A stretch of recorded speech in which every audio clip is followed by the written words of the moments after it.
What is going on, YouTube Nation? This is Darth Dividend. If you guys are new to my YouTube channel, make sure you subscribe and hit the notification bell so you don't miss future videos.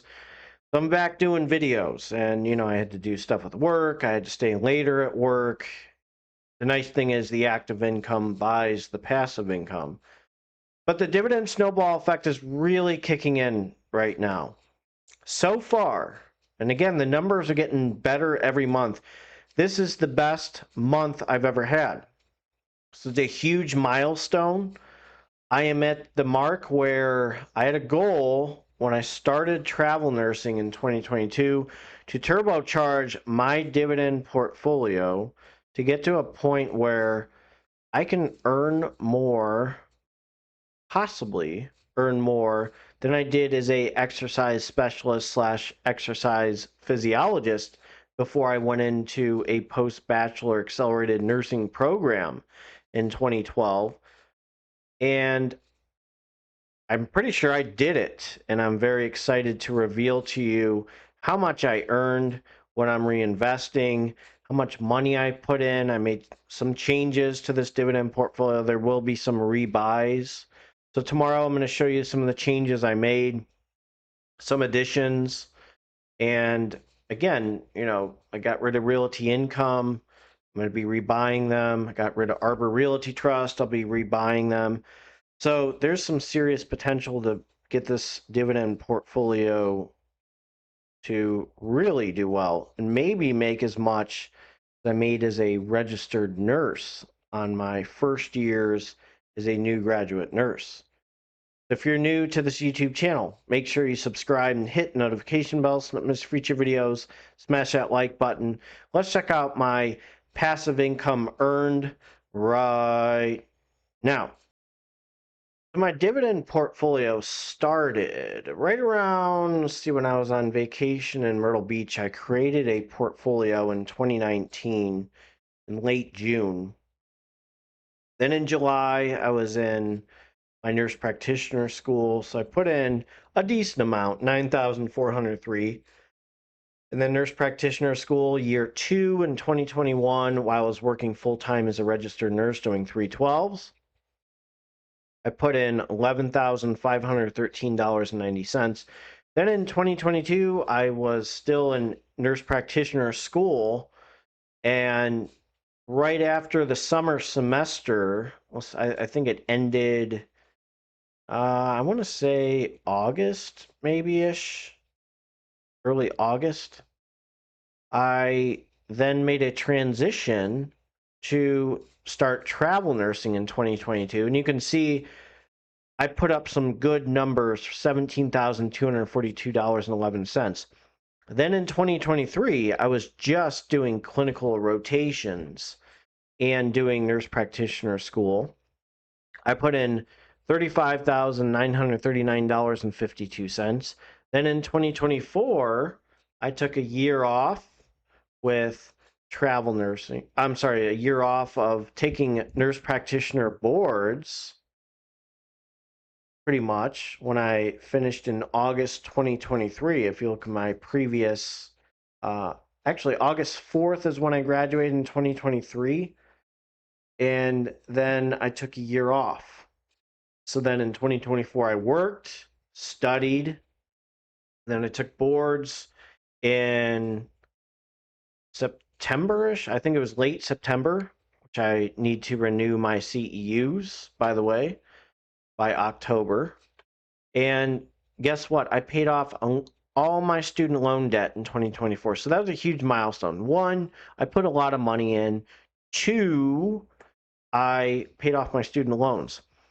In 2025 is the reevaluation of my dividend portfolio. So again, what I've done is put $31,194.87 into this dividend portfolio. So I've really put some money in to build up this dividend portfolio a little bit more before I transition to working as a nurse practitioner.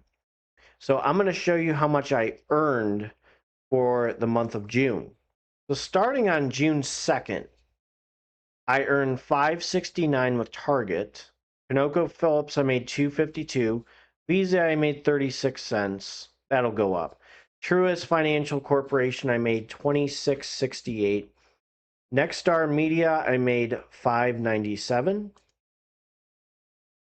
Then Aflac, I made $4.57. Enbridge, $13.25 minus $1.99. You got the dividend adjustment. And then Kroger, I made $10.76. And Wells Fargo, I made $1.56. And you see the Visa $1.18 right there. Runway Growth Finance, I made 33 cents. UPS, I made $8.09. Capital One Financial Corp, I made $1.17. TSLP, the Curve Yield Premium Strategy Tesla ETF, $251.04. BITO, I made 56 cents plus 396.90. MSTY, I made 387. There's one right there. GPTY 156, LFGY 283, then Yum Brands 425, and then MSTY, you see the 52.95. Johnson & Johnson 350, Marathon Petroleum Corporation, I made 181. Then you're going to see, whoops, wrong one. Then you're going to see Tractor Supply 344, IBM I made 82 cents. Exxon I made 471, Chevron I made 651, Bearings BDC 1522 plus 293, AMZP I made 1771. Microsoft I made 142, XPay I made 1548, Prudential I made 1613, Tyson Foods I made 1196, Pfizer I made 1541, then GPTY made 1978, LFGY 3519, YBTC 1295, Crescent Capital 165, and then the Blue Owl Capital Corp 59 cents. Hershey's 507, Cyan Investment Corp 1166, McDonald's 502. Keep on hitting the next button instead. NextEra Energy 544, NetStreet Rate 910, Old Republic International Corporation 368, Wendy's 965, Home Depot 334, TSLX 289 plus 48 cents, YBTC 1282, Flowers Foods 1771. And remember, Flowers Foods is part of SCHD now. You can correct me if I'm wrong. FBY 8761, GPTY 2078, NVDY 11428, and Shell I got 157, PLTY 8336, LFGY 3490, Saratoga Investment Corp 1087, United Health Group 326, Fidus Investment Group 562 plus 2987. I'm sorry, plus 2198, and then SEPI 2987. Then NFLP, we got 7082, and then AIPI 7248. Got Jackson Financial 4248. I rebought. Remember, I sold for a profit and rebought. BEPI 2649, NFLY, the YieldMax Netflix Option Income Strategy ETF 5481. QQQI 2152, LFGY 3603, Gaming and Leisure Properties GLPI 2525, Bank of America BAC stock, that's 1392, YBTC 1755, the SPY Neos S&P 500 High Income ETF 1696, IYRI, the Neos Real Estate High Income ETF 7315, IWMI, the Neos Russell 2000 High Income ETF 2036, GoldUp Capital 2833, BTCI, the Neos Bitcoin High Income ETF 296.67, GPTI 2023, and then BP 223, Pepsi 1535, Schwab SCHD 573, Broadcom 5 cents. Remember, I sold them for a profit and rebuying. Prologis 609, Fidelity National Financial 592, Capital Southwest Corporation 3958 plus 409, Ares Capital Corporation 4342, Digital Realty Trust 443, National Storage Affiliates Trust 2809, Alpine Income Property Trust 1098, Simon Property Group 2897, TSLX 6th Street Specialty Lending 2581, Nike 302, Coca-Cola 557. Actually, I'll just stop right there at 2581. But again, the numbers are coming up again with the other ones. I just caught myself. So I made a total of $2,540.06, and I'll confirm that with you.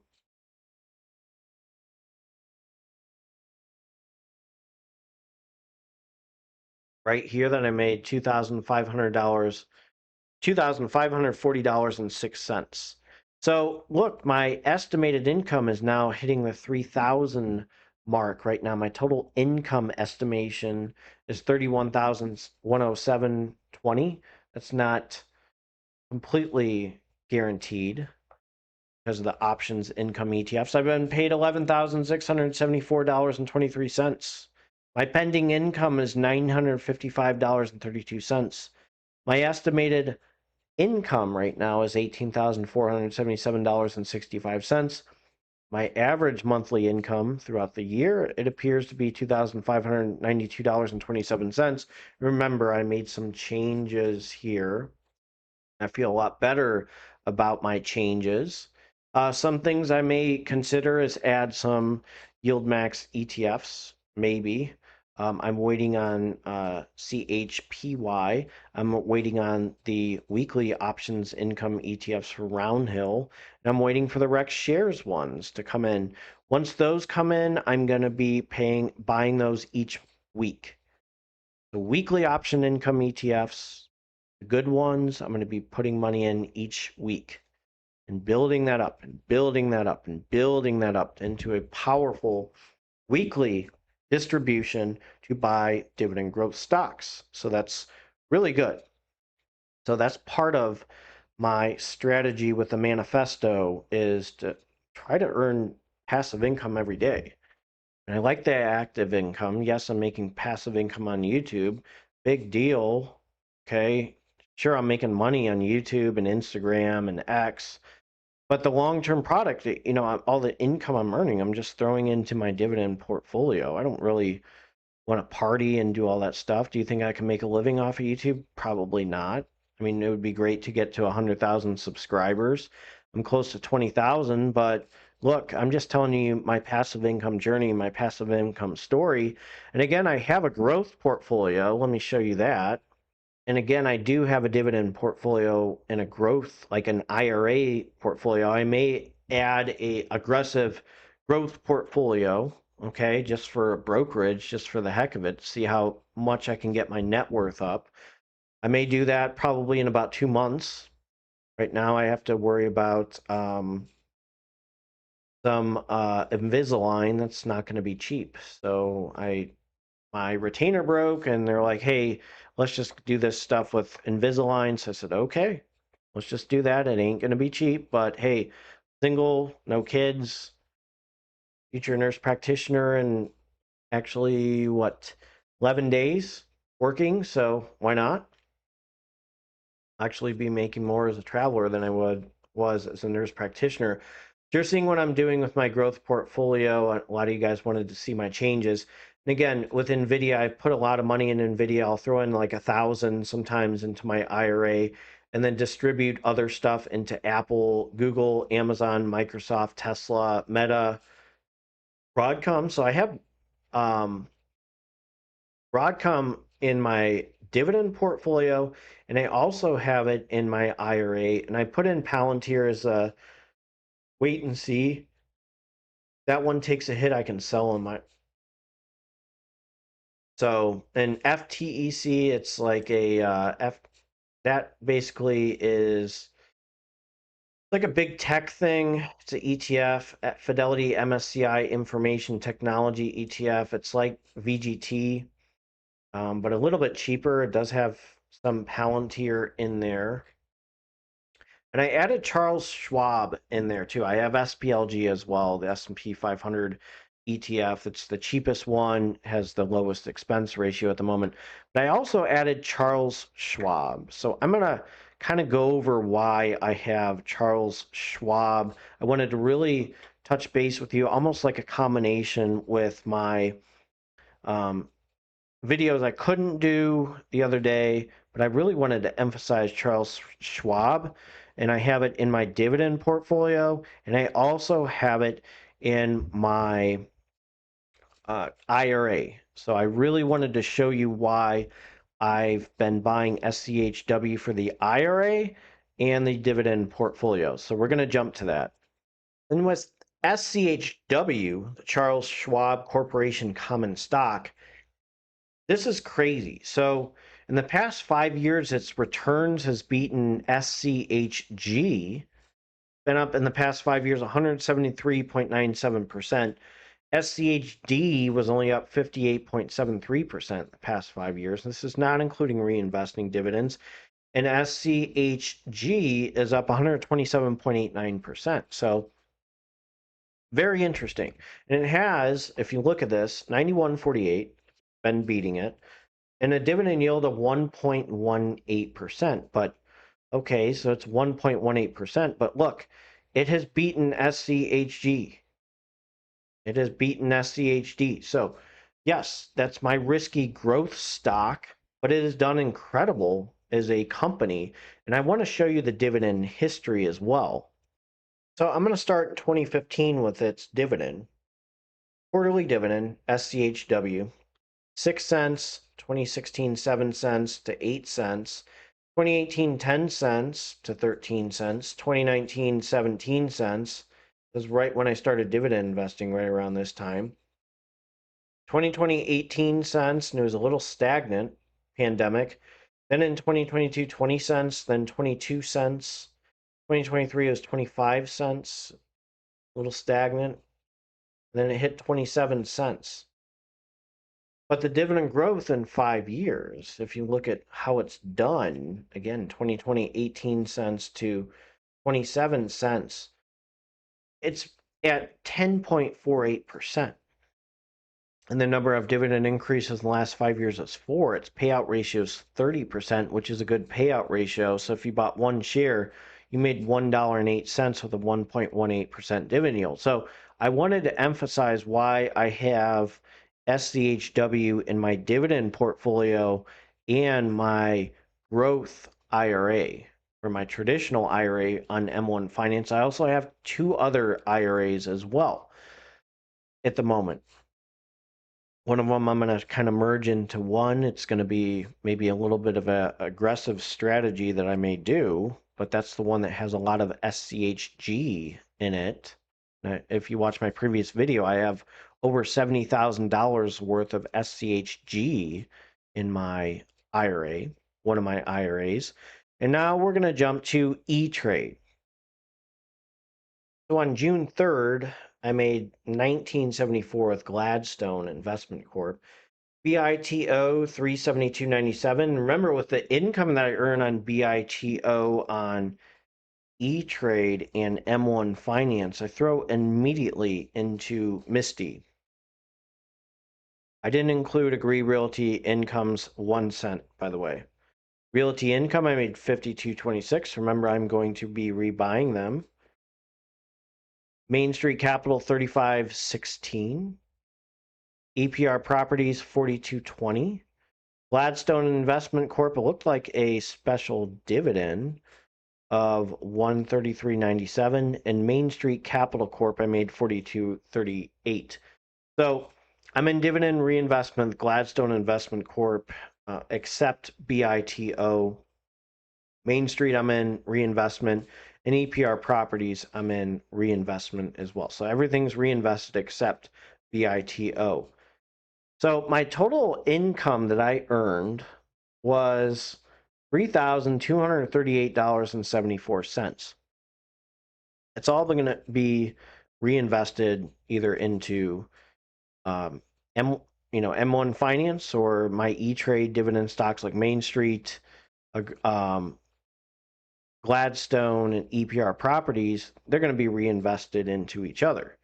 So I'm very excited for the potential with EPR properties getting back up there post-pandemic. They were hit hard, and remember, they suspended their dividend, they resumed their dividend. Now it's slowly they're starting to, they appear to be getting rid of the AMC locations. Remember, that's an experiential REIT, kind of like Vici Properties, and really like the way things are going with the portfolio. And I'm going to be reinvesting the dividends. Hopefully, I mean, it's not guaranteed, but maybe I can start making 4K a month by the end of the year. That could be a goal, start doing that for January. That would be really exciting. So we'll see what happens. Not guaranteed, but I'm going to be working towards that. If you're new to this YouTube channel, make sure you subscribe and hit the notification bell so you don't miss future videos. I will have a video for you tomorrow. That's a promise this time. And the internet was down. I was not happy about that too. Take care and have a good one. And I'm going to jump to my disclaimer. So as a reminder, this is a disclaimer. Do not use my YouTube channel for any form of financial advice, and you shouldn't be buying things because I'm buying things. You should do it strictly for entertainment purposes only and enjoy my passive income journey. Investing is a big risk. You can gain money, you can lose money, so be aware and do your due diligence. Go to an investment or a financial advisor, excuse me. Go to a financial advisor for financial advice. Go to a tax advisor for tax advice. Very straightforward. Just remember, anything you buy, you can lose money in. So be smart with your decisions when it comes to buying. You guys take care and have a great July 3rd.